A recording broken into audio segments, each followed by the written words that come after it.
Well, we came off a late day at the Billabong Pipe Masters and showed up this morning, and last night the conversations were talking about, the potential of running. The thing is, when you come down to the Pipe Masters, you have a world title on the line. So Kelly Slater wasn't quite interested in running heats. The morning sickness went away, and then the conditions cleaned up, and we had amazing waves.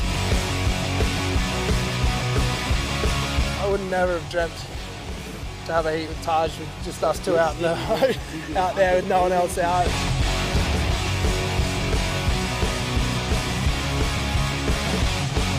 A big heat hit the lineup with former Pipe Master B. Durbridge against the new Rookie of the Year, Nat Young from Santa Cruz.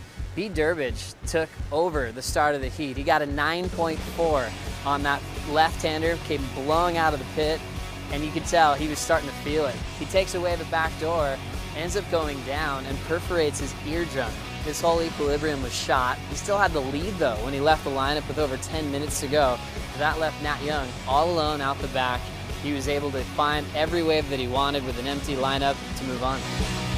I mean, everyone goes out there with the goal to win, so that would be the ideal situation. But I just want to get fun waves. I think the waves are going to get even better, and to surf out there with the other guys is special.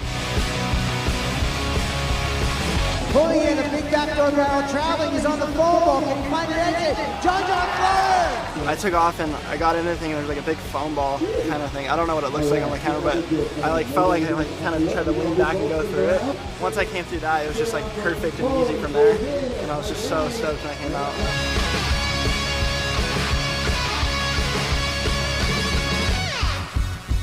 We had a pretty insane matchup with the Triple Crown race in mind. We got to see Michel Perez in his first heat at Pipe, taking off on former Pipe Master Jeremy Flores.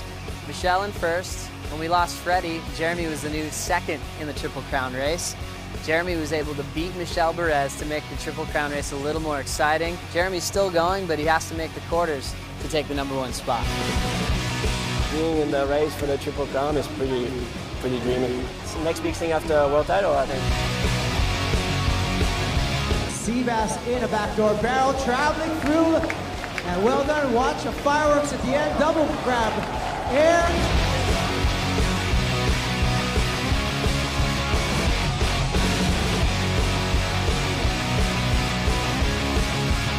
It's kind of interesting on tour. You have guys get matchups with some of their good friends, and Dusty Payne and Joel Parkinson spend a lot of time together, usually traveling together. Every matchup, Joel gets the better part of it, but you could tell in Joel's post-heat interview, it was a tough win for him because he knew it meant much more than just beating him this year.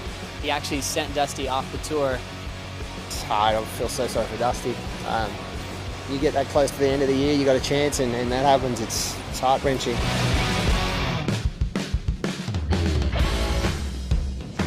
My whole concentration has just been surfing pipe and just trying to get out there every day and just, building that confidence out in the water and just trying to sneak in a couple under the local guys.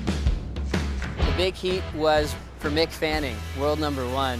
It was a pretty heavy heat when you really think about it, because if he got the win, he would have gone straight to the quarters, would have had one less heat to surf and got closer to clinching if he makes the semifinals.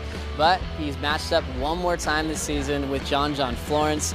And John, with that home court advantage, the crazy skill to know where to be at the right time, took out #1 in the world, and he moves on to the quarterfinals. Mick into round 5. Here we go. Wow, Yaden in the barrel coming out. It was tricky out there, especially on the lefts, because there's so much wind blowing into it, and there's chop coming off because you're always getting bucked off. And that wave, it felt like it was big enough to handle those bumps. If that was smaller, I probably would have got bucked off into the lip, but had enough room in there where it could shoot me through, so I was stoked. Kelly Slater using his priority at backdoor, driving, still going, and he comes out. The way I see it, Mick's 4 waves away from world title, and I'm 6 waves away from world title. He's determined to win this event like it would be his last ever in his amazing career. I mean, the heat before mine had 9s. We didn't get a lot of good waves. We make a couple good ones, but there's a lot of waves out there, and I think come Saturday, it's going to be really good. Marco at backdoor, look at this one. Deep barrel driving down the line, comes out. We got an amazing swell coming, and it's going to be really cool to watch it all unfold. You know, there's one day left for competitive surfing, and it's going to be such a good day to watch.